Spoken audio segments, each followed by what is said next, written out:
नमस्कार दोस्तों, मंगल लक्ष्मी के आज के एपिसोड में आप ये देखेंगे कि मंगल अपने लॉयर के पास प्रतिमा जी के साथ चली जाती है। वहाँ पे वो लॉयर से बात करती है कि पुलिस को उस दिन छत से एक ईयररिंग भी मिला है। वो पुलिस के पास है वो ईयररिंग। आपको हमें हेल्प करना पड़ेगा वो ईयररिंग हासिल करने के लिए, और हम ज्वेलर के पास जाके ये पूछेंगे कि आखिर ये ज्वेलरी किसका है, ये ईयररिंग किसका है। इसी तरह हम उस व्यक्ति तक पहुंच सकते हैं जो उस दिन छत पे थी और एक्चुअली आदित्य का गिरने का रीज़न है। तभी लॉयर बोलता है कि मैं पुलिस के हाथ में जो सबूत है वो कैसे लेके आ सकता है। तभी प्रतिमा जी भी बोलती है, हाँ ये बहुत रिस्की चीज़ है, क्योंकि बनता बनता केस भी इससे बिगड़ जाएंगे और भी आरोप हमारे ऊपर लगा देंगे। तभी लॉयर बोलता है, हाँ मैं थोड़ा कोशिश तो कर सकता हूँ, और पुलिस के साथ ये ऐसे बात कर सकते हैं, वो ईयररिंग के लिए कुछ न कुछ जुगाड़ करके मैं वो ईयररिंग ले लूँगी। तभी मंगल बोलती है कि बहुत धन्यवाद आपका। अगले दिन वो लॉयर कुछ न कुछ जुगाड़ करके वो ईयररिंग लेके आता है। मंगल और प्रतिमा जी वो ईयररिंग लेके वो ज्वेलर के पास चले जाते हैं जहाँ से ये ज्वेलरी लिया गया था। वो ज्वेलर बोलता है, हाँ हमारे पास डेटाबेस ज़रूर है जो इधर से ज्वेलरी खरीदता है, लेकिन हम वो किसी को देंगे नहीं क्योंकि ये कस्टमर की प्राइवेसी मेंटेनेंस की बात है।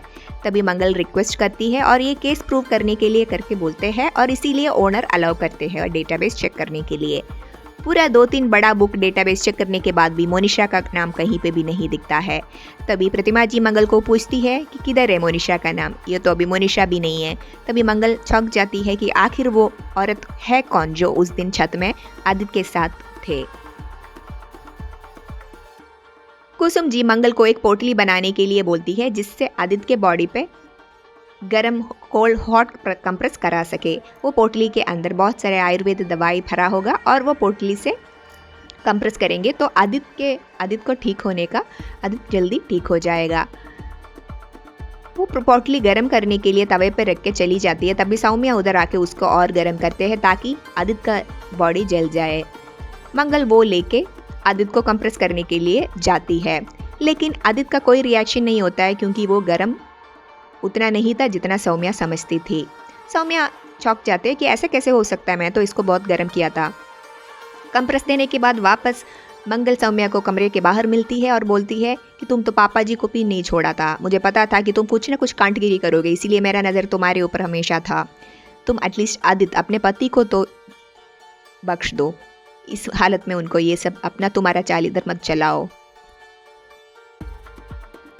अक्षत एक टॉय कॉकरोच से खेल रहे होते हैं। वो टॉय कॉकरोच आदित्य के कमरे के अंदर भाग के चला जाता है। आदित्य लेटा हुआ होता है, लेकिन वो टॉय कॉकरोच को देख के आदित्य धीरे से उठ जाता है। तभी अक्षत सभी को बुला के लेके आता है और बोलता है, पापा उठ गया, पापा उठ गया। सब लोग भाग के आ गए, खुशी से भाग के आ गए ताकि ये देख सके कि आदित्य उठ गया। आदित्य धीरे से खड़ा होना भी शुरू कर दिया, खड़े होके चलना भी शुरू कर दिया। सब लोग बहुत खुश हो गए। सौम्या हग करने के लिए आगे बढ़ी, लेकिन आदित्य आगे जाके मंगल को हग किया। ये देख के सौम्या एकदम चौंक गई और सारे घर वाले भी चौंक गए कि आदित्य को क्या हो गया।